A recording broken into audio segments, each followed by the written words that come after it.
If you use Google Chrome and you're tired of those little hover cards popping up when you move your mouse over a tab, then this video is for you.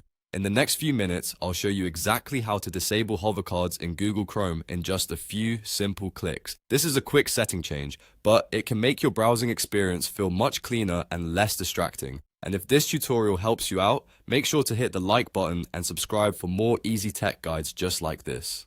Alright, let's jump right in. First, open Google Chrome on your computer. Once Chrome is open, look to the top right corner of the browser window and click on the three dots menu. This is the main menu where you can access all of Chrome's settings and customization options. From the menu, click on Settings. This will open the Chrome settings page where you can adjust everything from appearance to privacy and performance. On the left side or within the settings page, click on Appearance. This section controls how Chrome looks and behaves visually, and it's where the tab hover preview options are located. Now scroll down through the appearance settings until you find the section called Tab Hover Preview Card. This is the feature responsible for showing those preview cards when you hover over a tab.